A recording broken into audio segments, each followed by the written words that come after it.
hoy día estamos nuevamente, seguimos en Sana Psicología haciendo la grabación de estos espacios de conversación que inicialmente iban a ser podcast, ahora están en video y ahora nos estamos entreteniendo, en verdad.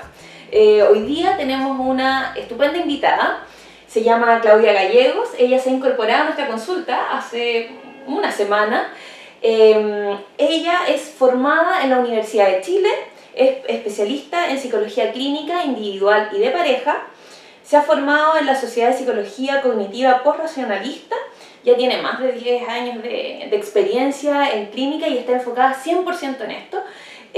Y además tiene una corriente súper interesante que es nueva y me encantaría poder conversar de esto, mostrárselo a los estudiantes de psicología y a las personas que están interesadas en tomar psicoterapia. Yo soy Claudia Salas, psicóloga, neuropsicóloga, directora de Sana Psicología. Y hoy día el tema es, ¿qué esperar cuando vamos a psicoterapia? ¿Qué esperar cuando vamos al psicólogo? Bienvenida, Claudia. Gracias. Cuéntanos un poquito de ti, en qué estás, porque tú llegaste hace súper poco de la región, ¿no es cierto? Sí, hace un año me trasladé con mi familia desde Rancagua. En Rancagua estuve ejerciendo la psicología clínica e incluso sigo yendo a Rancagua y me estoy instalando aquí en Viña. Agarrada a tu pasión, la clínica. Es que yo floto. Qué increíble. No me canso, incluso. Qué increíble, Sí, también me pasa sí, es eso. vocación. Y también me pasa que puedo estar súper cansada y llego a la consulta y es como que de verdad me siento como flotar, ¿no? Sí, es moverse en sus aguas, qué increíble. Sí, la gente me dice, pero ¿cómo vas a trabajar a Rancagua? Y yo voy y vuelvo en el día y así como de verdad salgo, pero así como con... Además uno extraña cuando se tiene 3 hijos, un marido y un perro. Sí. Como me decías recién. Sí, no pretendo ser superwoman, pero porque también me agoto, pero y tengo mis cosas, como todo ser humano, ¿te fijáis? Pero como fluyo en el trabajo, fluyo en la casa, entonces eso... No hay una presión. Muy bien. Mira, Sí. justamente en un video anterior con Boris Cajas hablábamos de las emociones y cómo era importante congeniar emociones con el espacio laboral y donde la felicidad tenía mucho que ver, eso lo hablamos con José Dagoberto, tenía mucho que ver con considerar el trabajo también como un espacio de desarrollo personal, no es anexo a tu vida, es parte de tu vida en donde tú puedes ir buscando modos de... Sí, fíjate que yo creo que una de las cosas que les podemos decir también a los estudiantes de psicología es que la psicoterapia, el hacer exclusivamente psicoterapia tiene por lo menos un riesgo en cuanto al ejercicio de la labor del psicólogo, que es la soledad. Es como si tú arriendas, qué sé yo, una oficina, una consulta y solamente estás dedicado a eso y no conversas con nadie más, ¿te fijas?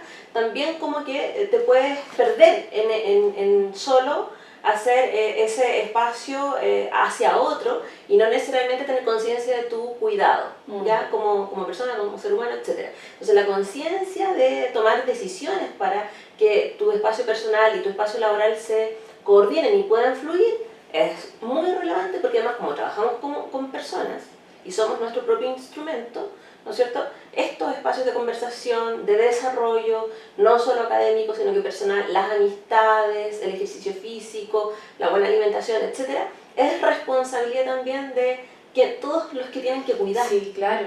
Sí, claro, pero yo creo que esto no tiene que ver solamente con el psicólogo, porque tengo pacientes, ¿no es cierto?, que tienen otro tipo de trabajo y funcionan súper disociados. Entonces, no, del trabajo no se habla en la casa, porque el trabajo es duro, es muy fuerte o lo que sea.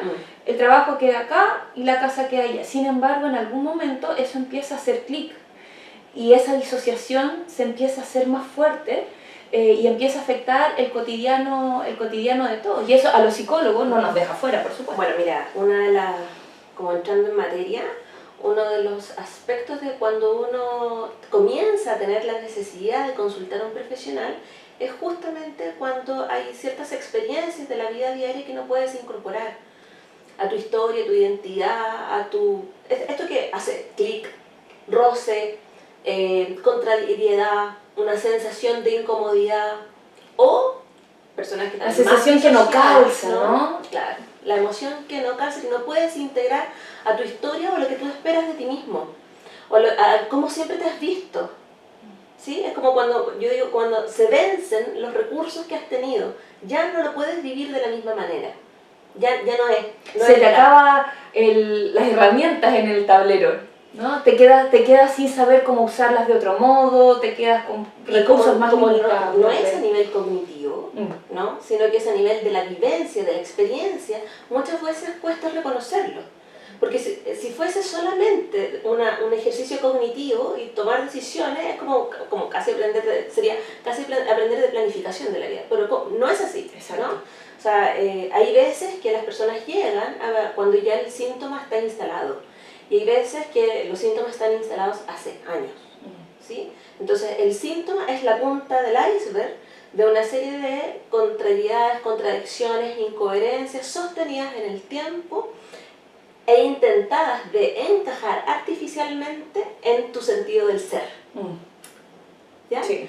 Ocupando herramientas o herramientas o defensas, algunos dirían, o ajustes que no logran articular ese proceso de un desarrollo de identidad más integrado.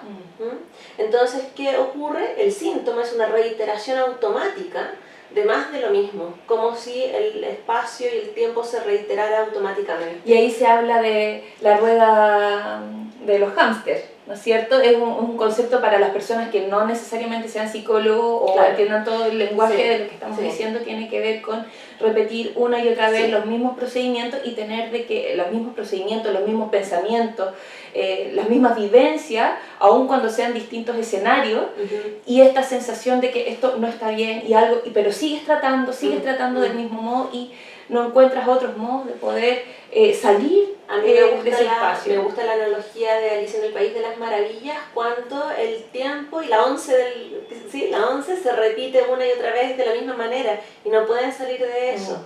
Sí. Y cuando eso pasa, ni siquiera podríamos esperar, bueno, si sigue pasando lo mismo y sigo enfrentando las cosas del mismo modo y siguen ocurriendo, los otros responden igual, podríamos esperar que el malestar también se quedara igual.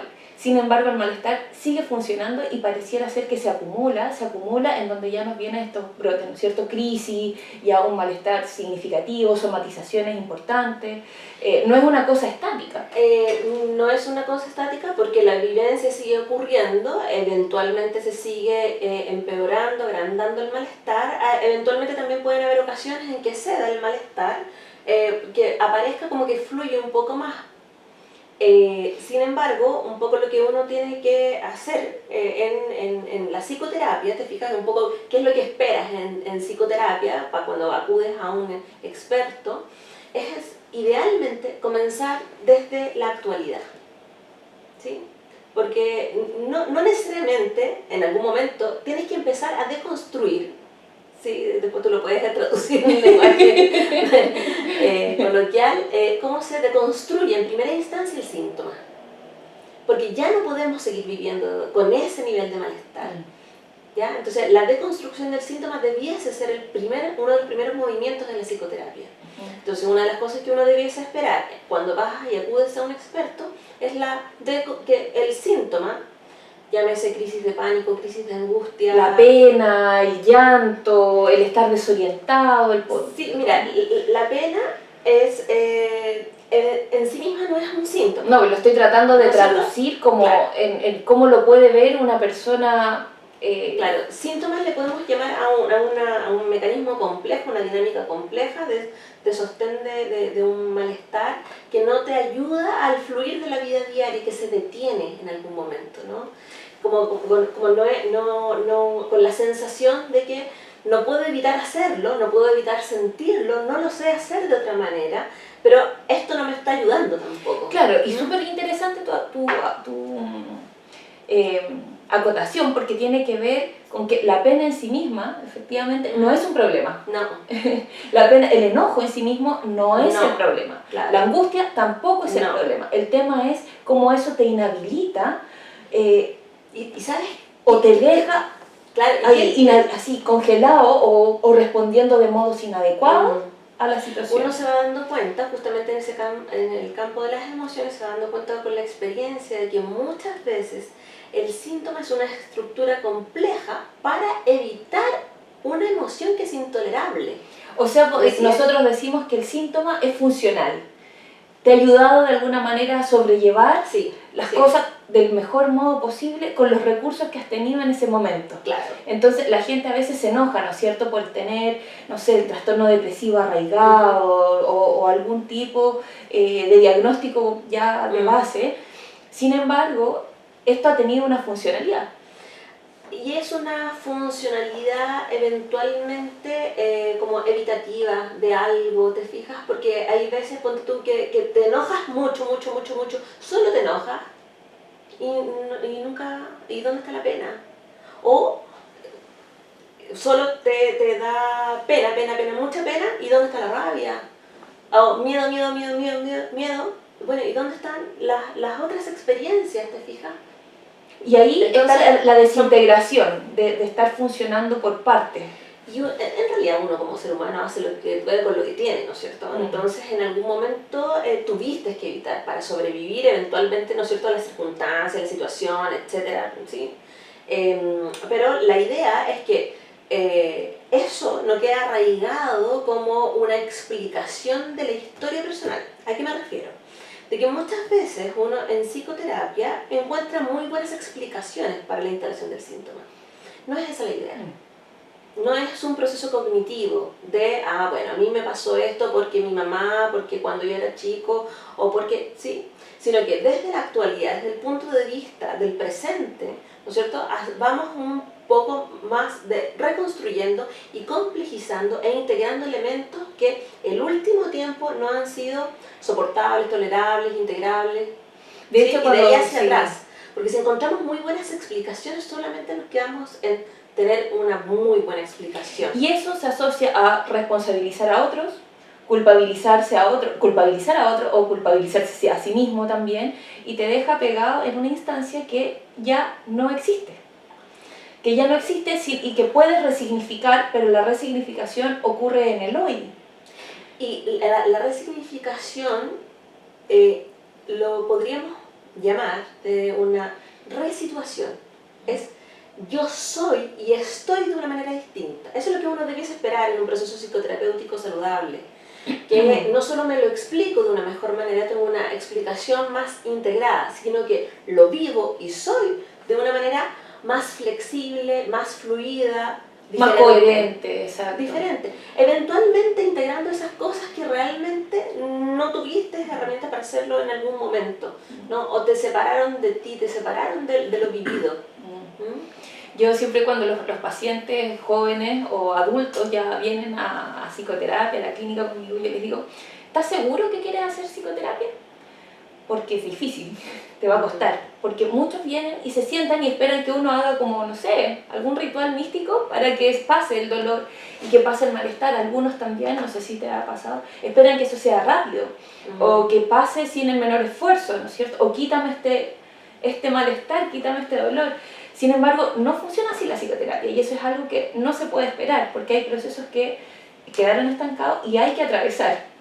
Y aun cuando eso implique la deconstrucción, que la deconstrucción en sí misma es dolorosa porque es como que se construyeron castillos en el aire, ¿no es cierto? Esa es como la imagen mental que yo uso, castillos en el aire, y esos castillos no se sostienen en el tiempo y tienen que caer y desde ahí empezar a reconstruir con lo que quedó, con elementos nuevos. Mira, yo creo que una de las cosas que éticamente debiésemos también como fijarnos en nuestra práctica y también en los pacientes pueden como exigirnos es la sutileza, es respetar el ritmo del otro. Exacto. Porque hay procesos que tendrán sus tiempos, sus ritmos. O sea, a mí me ha pasado de que, qué sé yo, a la segunda sesión recién tomado una cantidad de decisiones. Sí. ¡Wow! ¡Qué sorprendente! Así como, vale, esto no fui yo, dice. Claro, y como que básicamente necesitaban como un espejo limpio para reflejarse aquello que estaba dejando de fluir nomás, ¿sí? Y hay otras cosas que están en otras situaciones, otras personas ¿no? Están mucho más enquistadas porque ha pasado más tiempo de la del acostumbramiento de alguna manera, ¿no es cierto? O a la posibilidad, en realidad, no el acostumbramiento, la posibilidad de ser de la misma manera nomás. Y además también tienen una personalidad distinta, algunos tienen tiempos más largos, algunos van a ser más confrontacionales con sus propios hechos, otros van a vivirlos de otra manera. Sin embargo, yo encuentro que siempre, no sé, esa es como muy personal, encuentro que siempre implica mucho trabajo, un trabajo emocional, aun cuando eso no esté sujeto al tiempo, ¿cierto? Sino que implica la deconstrucción en sí mismo, es que se va a caer. Eso que tú creías que se va a caer y va a levantar o va a fortalecer otras cosas. Pero la gracia es que se da hacia el futuro. Exacto. ¿Sí? O sea, la resituación, ¿sí? La resituación del ser y estar desde otra forma de vivirte la vida te ayuda a replantearte lo vivido, pero por sobre todo lo por vivir, las nuevas posibilidades, ¿sí? Entonces, es como seres humanos estamos arrojados hacia la vida, vamos hacia adelante, ¿sí? Los procesos psicoterapéuticos van un poquito hacia atrás en la medida de que nos ayuda a alumbrar dónde emerge, ¿no es cierto?, esta pérdida de fluidez, ¿sí? Pero para proyectarnos siempre hacia adelante, y además hay personas hacia el nuevo vivir. Exacto, y además hay pacientes que necesitan mirar para atrás porque hay muchos episodios tampoco no vistos, no vividos, entonces también hay un respeto por esa revisión de la historia, pero como tú dices, siempre nosotros haciendo el reenfoque de listo, ok, ¿y cómo seguimos con esto? Y la vida sigue, entre medio de una sesión y otra la vida sigue, por lo tanto la resituación, ¿sí?, no de reflexión, la resituación del vivir, del nuevo vivir, te fijas, que se va dando naturalmente. Sí. Entonces, es como, no es que, por ejemplo, haya la necesidad de plantear tareas, por ejemplo, ¿ya? Tareas, o que si yo tienes que hacer esto, otro, porque la vida, como estás arrojado hacia la vida, solita se va a dar, ¿sí? Sobre todo con los adultos, eventualmente con los niños más pequeños, ¿te fijas? Hay que intencionar ciertos aspectos que no dependan de ellos. Pero la vida se sigue viviendo, sigue fluyendo, o la idea, como el primer movimiento es de construir el síntoma, la idea es como que no se siga reiterando el síntoma por sí mismo. Ahí lo interesante también es, como expertos en psicoterapia, tenemos que tener la delicadeza de cuándo también hacer interconsultas con nuestros compañeros psiquiatras, ¿te fijas? Porque cuando hay una como afectación de la estructura cerebral en lo que es, ¿no es cierto?, los metabolismos, los ritmos circadianos, sueño, vigilia, atención, concentración, ¿sí?, como la parte más ejecutiva, u otros, ¿sí?, hasta la libido, tenemos que considerar para poder hacer que la biología también nos colabore en poder posicionarnos en una posibilidad mayor de construir el síntoma. Es interesante eso que estás planteando nuevamente, porque muchas de las personas van al psicólogo esperando no ir al psiquiatra, o al menos esto es algo histórico, y cuando tú le dices es posible que requiera o se sugiere de manera directa que vaya a un médico, hay una resistencia súper importante, porque yo creo que aquí se trata de seguir disociando el cuerpo de la mente, de la emoción, qué sé yo, cuando en verdad las nuevas tendencias ya más basadas en evidencia, ¿no es cierto?, hablan de que esto tiene que ser integrado y que a veces hay una base orgánica a tu malestar. Y siempre hablo del hipotiroidismo, ¿no es cierto?, u otros trastornos hormonales, alteraciones del sistema nervioso, el tema de diabetes, ¿no es cierto? Bueno, hay tantas patologías que afectan el estado de ánimo y las personas no lo saben y se responsabilizan también a sí mismos por el estado en el que están, cuando en verdad hay una base orgánica que requiere ser atendida, pues ya sea por cualquier médico que corresponda a la manifestación. Entonces eso es algo que también hay que considerar, que hay un cuerpo. Hay un cuerpo aquí, ¿no es cierto?, que requiere ser atendido igual. No hay, a ver, la psicoterapia en una posibilidad de salud, o sea, descartando, digámoslo, como las enfermedades como que tú has mencionado, tiene un efecto similar a la farmacoterapia, pero más lento. Entonces, hay veces que la oportunidad del tiempo no está dada, porque hay tanto deterioro biológico que no podemos dejar que la vida siga pasando con el costo que tiene de, por ejemplo, no dormir, o crisis de angustia, o qué sé yo, fobias en todas sus formas. Y así es. Sí, claro. Entonces es como, ahí el experto es el que tiene que evaluar cuál es el mejor momento de incorporar también a la biología, porque a nivel de como el funcionamiento cerebral no lo podemos desconocer. Además de todas las enfermedades que, como un poco el tipo de diagnóstico que se hace en el DSM, ¿no es cierto?, corresponden a otros ejes, pero tiene una integración en una persona. Exacto. O sea, si alguien está con trastornos del sueño, trastornos en la alimentación, desde ahí es muy difícil apelar a una estabilidad emocional si no está equilibrado desde el propio cuerpo, ¿no es cierto? Sí, a mí fíjate que eso, el diálogo con otros profesionales es muy relevante. Sí. Y una de las cosas que sí me llama mucho la atención, que tiene que ver con la vivencia del paciente, y que vuelvo a mencionarte de que muchas veces tienen muy buenas explicaciones o muy buenos diagnósticos también para describir lo que les ocurre. Entonces llegan, sientan, hola, soy tanto, tengo trastorno bipolar. Ok, hablemos de ti. Claro. ¿Te fijas? Pasó el trastorno, ¿puedes pasar tú ahora? O sea, es un poco lamentable y triste también de que hay veces que es tanta la radicalización de los diagnósticos que se pierde la persona. Ese es el punto de vista, ¿no es cierto?, del tipo de psicoterapia que me interesa también como dar a conocer, ¿no? De que es la persona, ¿sí? No, cuando yo te hablo de síntoma por el síntoma es porque hay un malestar, hay una disociación, lo tenemos que reconocer, ¿sí? Pero quien interesa es quien vive. Incluso esta se llama psicoterapia fenomenológica hermenéutica. Se parece más al método de la filosofía que de la ciencia, porque de alguna manera un poco de la propuesta es que la psicología ha perdido su objeto de estudio en la medida que ha perdido a la persona. Mira qué interesante. Y donde la neurociencia se puede hacer cargo del cerebro, pero no necesariamente de la persona. De lo humano. De lo humano, ¿no? Y incluso, que yo encuentro que es maravilloso en realidad, incluso se ha involucrado, te fijas, en hacer neurociencia con el sujeto, con la historia. Exacto. Es que yo creo que se está avanzando mucho en esto. Se está avanzando mucho porque en algún momento se fue a la especialización, subespecialización y cada uno era experto en un pedacito.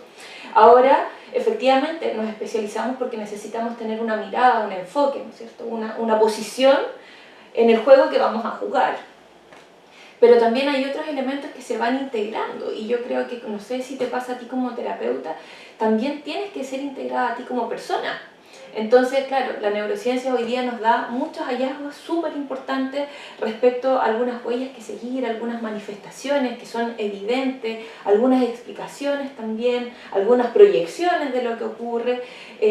Sin embargo, se ha recalcado la importancia del vínculo, la importancia de sentirse escuchado, sentirse sostenido, de esto subjetivo, de la emocionalidad que en algunos momentos no se sabía si estaba en el corazón, que si era el espíritu, ¿no es cierto?, que si era parte de un proceso cognitivo, porque cuando se hablaba de procesos cognitivos la emoción quedaba fuera, hace un tiempo atrás de eso, y se evaluaba memoria, atención, pero emociones no. Hoy día ya hay, desde la neurociencia es otra la mirada, entonces aquí se van integrando y es un poco el llamado no solo al paciente, sino que también a nosotros como terapeutas, a integrarnos, a nosotros mismos integrar también. Sí. Mira, aquí le podemos echar la culpa a Descartes, a Aristóteles, en la separación sujeto-objeto, etcétera, que en realidad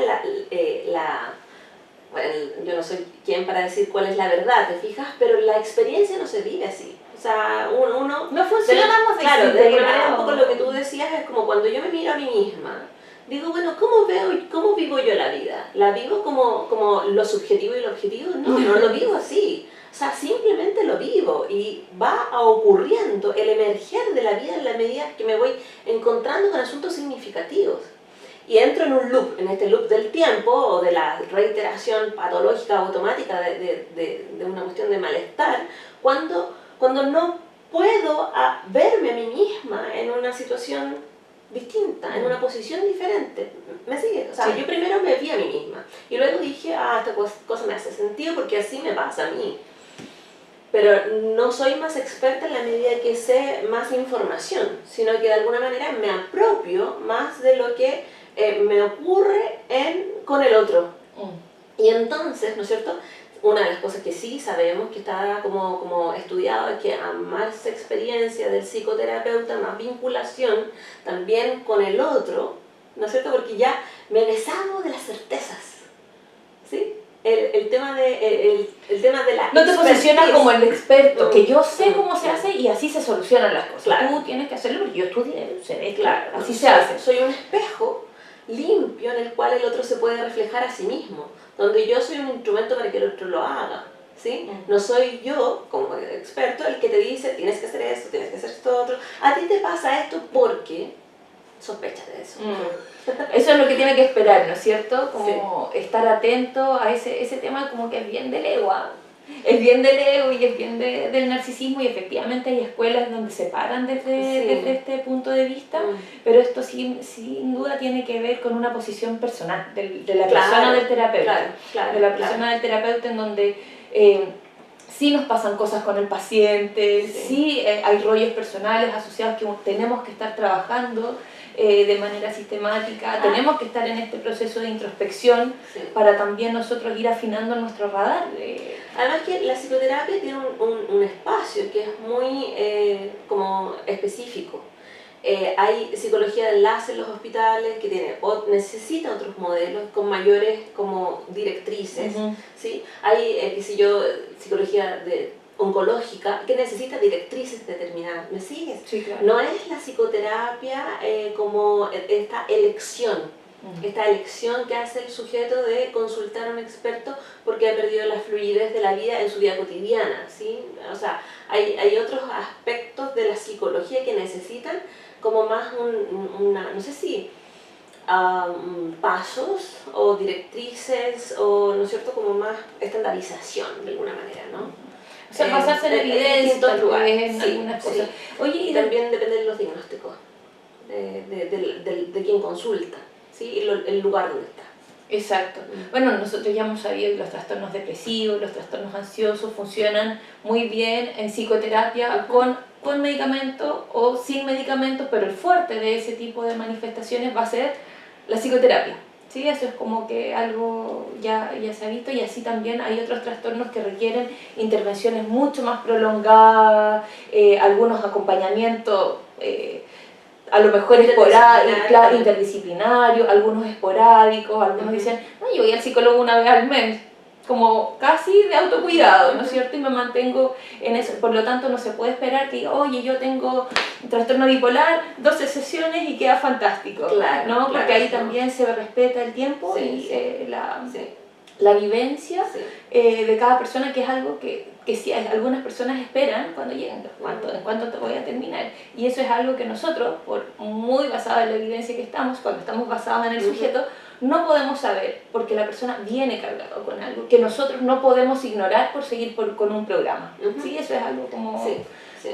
Oye, ¿sabes qué? Algo que me gustaría como preguntarte, ¿cómo encontrás tú que se dan los procesos de resistencia? Porque es muy común, los procesos de resistencia para las personas que no son psicólogos, tienen que ver cuando empiezan un poco a evitar algunos espacios de introspección o de conversación, ¿no es cierto? Y yo siempre digo, eso se empieza a notar cuando se les olvidó la hora, o justo tenía algo que hacer, no lo puedo cambiar. ¿Cómo lo viven desde el lado fenomenológico, racionalista y hermenéutica? Nosotros le llamamos el tema del tener el acceso. El acceso hacia eso que te hace clic, ¿sí? Eso que es como la posibilidad de, a través de las preguntas, del habla, ¿sí?, en la psicoterapia, de tocar al otro, a tocar sutilmente al otro. Le llamamos acceso. Cuando el otro, quien consulta, se siente tocado por el experto, por el psicoterapeuta, tiene que vivirse esas otras cosas que le pasan fuera de la consulta. por así decirlo, tiene que tener esa libertad, ese protagonismo, ¿sí? Donde en realidad es una posición un poco humilde la que yo te quiero claro. dar a comprender en cuanto a la posición del psicoterapeuta. Es como el respeto del otro.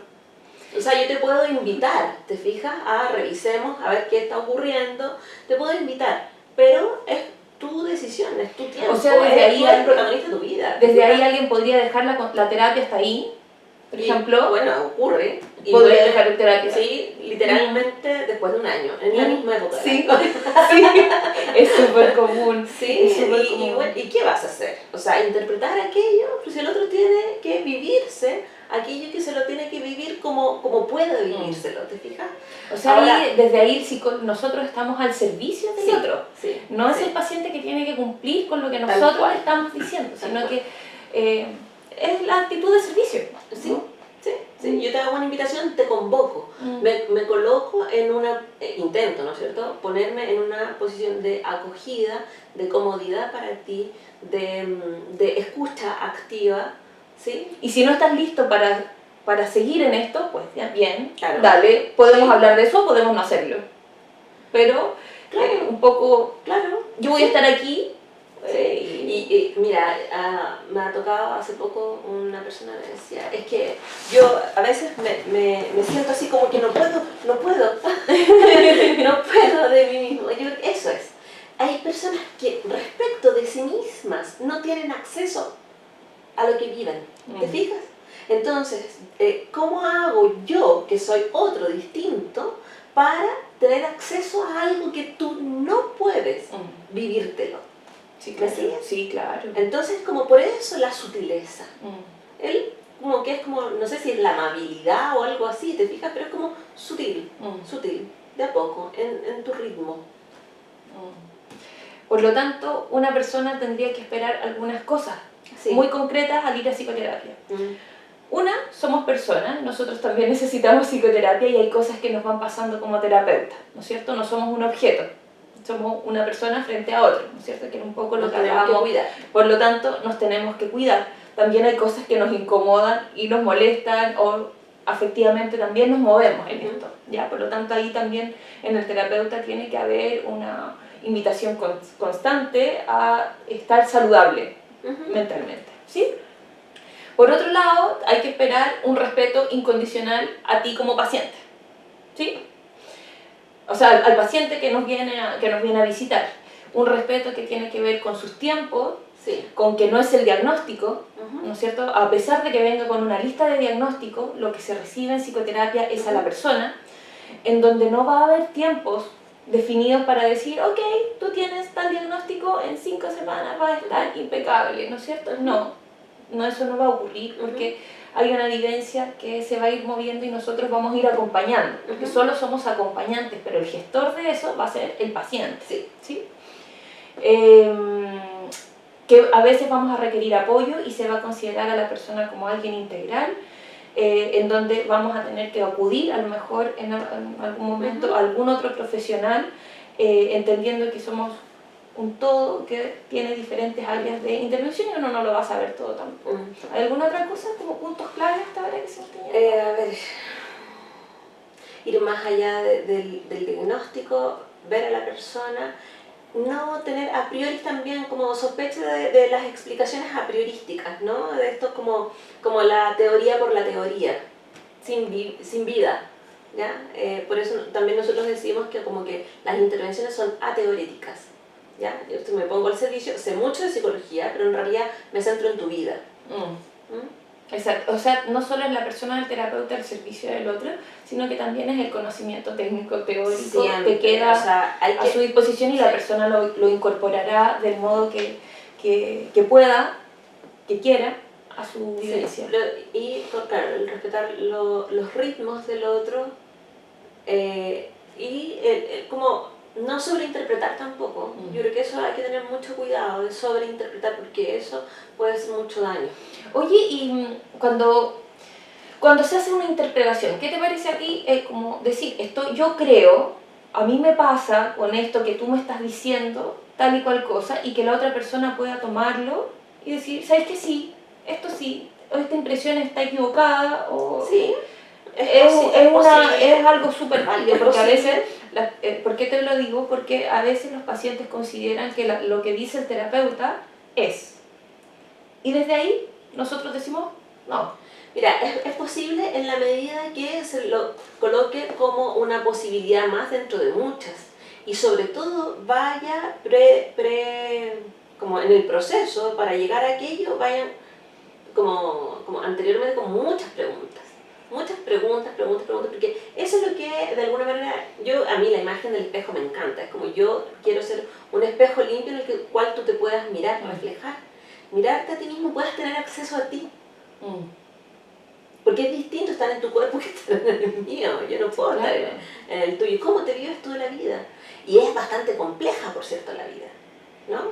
Lo que nos va ocurriendo a diario. Yo todo el día tomo decisiones a cada rato. Hay veces que es, no hay veces. En general es súper adaptativo la cuestión automática. Porque tengo que saber que si yo me paro en el paradero a esperar la micro, esa micro tengo que suponer que me tiene que llevar a donde yo quiero. No puedo estar siempre cuestionándome, es que en realidad esto es una realidad entre paréntesis interpretable desde distintos puntos de vista. No. Ya, sí, pero dale. ¿No? Ya, bueno, sí, claro, pero sigue, ¿no? Claro. Entonces, es como, eso es lo que yo te podría decir, es como lo que me pasa. Yo soy un instrumento en la psicoterapia, por supuesto, cada uno de nosotros, porque somos personas. Hay una cuestión intersubjetiva que rescatar ahí, ¿no? El cómo nos vinculamos.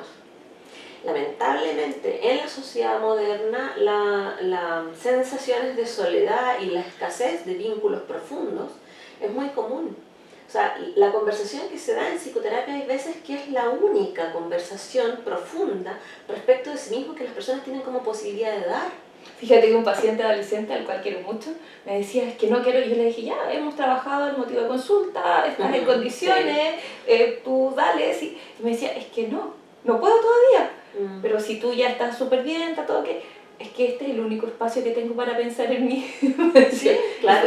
Tan literal como eso, es como, este es el espacio que tengo para reflexionar sobre lo que estoy haciendo porque no lo hago en el cotidiano. Claro, y eso es maravilloso, es súper rescatable y es un motivo como para dar la continuidad.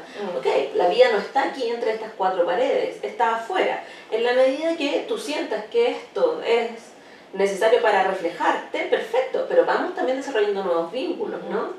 O sea, ese sería el nuevo motivo terapéutico. Exacto, ¿no? Efectivamente. Y un vínculo que no es solo contigo, con uno como terapeuta, sino que es con la persona consigo misma, sino que es una forma diferente de relacionarse en donde, ante esta figura del espejo, al hacerlo con nosotros, también luego van a ser capaces de hacerlo con el sí mismo. ¿Qué opinas tú, Claudia, del terapeuta cuando sí tenía un diagnóstico? Cuando los terapeutas sí tenemos un diagnóstico de, no sé, de cosas, ¿cómo crees tú que se da? ¿Del paciente te refieres? No, el terapeuta tiene un diagnóstico de sí mismo, por ejemplo, un malestar psicológico, una psicopatología, porque justamente ayer lo conversábamos con una estudiante de psicología. ¿Cómo te enfrentas? Me decía, profe, yo creo que en clases no tendría que hablar de estos trastornos, porque de este tipo de trastornos, porque hay varios en clase. Y le dije, ok, pero cada uno se tiene que hacer cargo de lo que tiene, no dejemos de hablar de esto porque te incomoda. Si te incomoda, hazte cargo de tu incomodidad, ¿no? Y el problema, yo lo que planteaba, que no tenía que ver con el diagnóstico en sí mismo, porque el diagnóstico, y ahí se ve esta estigma que tiene cuando les lanzan un diagnóstico y cómo se ponen el traje. Entonces, frente a eso se espera que un psicólogo tenga salud mental. O sea, salud mental sin diagnóstico. Eso es lo que se está entendiendo, al menos en la esfera universitaria, donde se estaba dando este espacio de conversación. Fíjate que yo creo que es como, quienes están en formación como psicólogos y quienes estamos en la práctica cotidiana, es como tenemos que ser súper conscientes, además del autocuidado que lo habíamos conversado al principio, ¿no es cierto? Tenemos que ser súper conscientes de tener nuestros espejos donde mirarnos.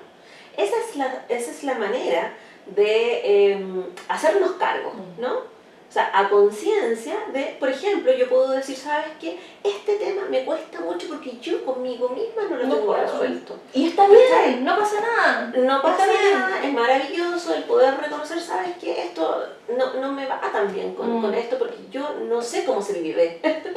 Porque yo no he podido salir de aquello. Bien, pero existen múltiples posibilidades, ¿no es cierto?, de otras cuestiones de las que sí te tienes que dar cuenta de que sí puedes colaborar. O sea, el rollo ahí estaría en no querer mirar y no querer hacerse cargo. Ahí estaría la complicación. La complicación no es la complicación en sí misma. No, claro, o sea, porque si no estamos hablando de una utopía, ¿no? O sea, no, por el contrario, no tenemos que evitar nuestra desdicha, nuestro malestar, solo que no llevarlo a como el tema del darse cuenta de que sí podemos hacer daño. Exacto. A otros, ¿no? Porque lo que dice el psicoanálisis, proyectando en otros, ¿no es cierto?, las mismas cuestiones que no lo tengo resueltas conmigo mismo, ¿no? Pero la responsabilidad es hacerse 1000 preguntas. Y eso de hacerse 1000 preguntas a sí mismo puede ser con un otro psicoterapeuta, puede ser, ¿no es cierto?, siguiendo, estudiando mucho, ¿no es cierto?, o teniendo estos grupos como de apoyo o de estudio. O sea, hay muchas maneras, ¿no es cierto?, de hacerse cargo. O sea, la posibilidad, hay que moverse. Pecho a las balas, adelante, y no tenemos cómo evitar esto como personas, ya sea en rol de paciente, sea en rol de terapeuta, todos tenemos que vivenciar esta vida que tenemos y las circunstancias que vienen, y a pesar de que nos dé miedo, hay caminos que tenemos que atravesar, a pesar de que no sepamos hacerlo, hay cosas que debemos asumir, y entender de que puede que hoy día no las quiera trabajar, hoy día no pueda trabajarlas, pero en algún momento eso va a llegar y debiera ocurrir. Mira, ese acercamiento, porque ese acercamiento es a un ti mismo, ¿no? Sí, una de las cosas maravillosas de este enfoque en relación a los diagnósticos es que como es tan versátil, dinámica la vida y se da en el tiempo, ¿ya? Es posible que tú tengas un diagnóstico en algún momento de tu vida o que sea una sintomatología en algún momento de tu vida y se transforma y no responde a un tipo de personalidad. Eso es otra cosa interesante, de que por ejemplo cada síntoma es como la fiebre. La fiebre es indeterminada en relación a cualquier forma de infección o qué sé yo, ¿no es cierto? Puede ser viral, bacteriológica, hay 1000 cosas, ¿no? Hasta por calor, no sé. Claro. Por enojo, ¿no? Claro. Pero, por ejemplo, los crisis de pánico no corresponden siempre a un trastorno de ansiedad, sino que hay que mirar la dinámica de desde los estados depresivos no siempre corresponden a un tipo de personalidad con tendencia a la depresión, y además en determinada parte, en el contexto histórico de tu vida, se posibilitó esa sintomatología. En otros contextos de ti mismo, ¿no es cierto?, se pueden posibilitar otros. Por lo tanto, no hay una determinación. Serás toda la vida depresivo, serás toda la vida bipolar, serás toda la vida ansioso. No hay determinación. Exacto. Desde la neurociencia me encanta, porque se dice, podemos hacer el cerebro que queramos. La plasticidad del cerebro. Y ahí parte desde el concepto de plasticidad neuronal. O sea, tú puedes crearte el cuento del diagnóstico, puedes decir yo soy malo para las matemáticas, puedes decir soy negada para bailar, por ejemplo. Sin embargo, la neurociencia hoy día eso nos dice no. Así actuamos desde este solamente enfoque. Te queda experienciar y abre nuevas rutas, abre nuevos sí. caminos, tu cerebro cambia orgánicamente, cambia químicamente, tal cual. Y el cambio es posible, es orgánico, no es la mística de la emoción, no es la mística de la psique, que es intangible. Hoy día las neurociencias me están diciendo, todo esto es posible. El punto es atreverse a experimentar nuevas experiencias desde nuevos lugares, en nuevos tiempos. O sea, tú a ti mismo darte la posibilidad de ser distinto. Exactamente. Por lo tanto, ahí tenemos un tremendo desafío todos, ¿no es cierto? Vamos a dar por terminado hoy día nuestra conversación, pero nuevamente da para tanto, dan ganas de comunicar tantas cosas, ¿no? Como la inquietud también y la pasión de nuestro trabajo, de nuestro trabajo. Ahora esperamos que las personas entiendan de que aquí hay una serie de desafíos que vamos a tener que ir cursando, y vamos a ser compañeros de ruta en algún momento de ellos, al servicio de ellos, y nosotros también tendremos otras rutas que atravesar con otras compañías. Muchas gracias, Claudia, muchas gracias por este espacio, te lo agradezco infinitamente, me encantó. Bueno, otra cosa que decir, la Claudia atiende por FONASA, así que cualquier cosa la pueden encontrar por Claudia Gallego en Doctoralia, o también pueden ingresar a la página www.sanapsicología.cl, donde están los teléfonos de la consulta, en donde pueden solicitar su hora de atención, ¿sí? Bueno, síganos en redes sociales, en Instagram Sana Psicología, Facebook Sana Psicología también, donde va a estar este y otros videos. Así que muchas gracias por acompañarnos, nos vemos luego.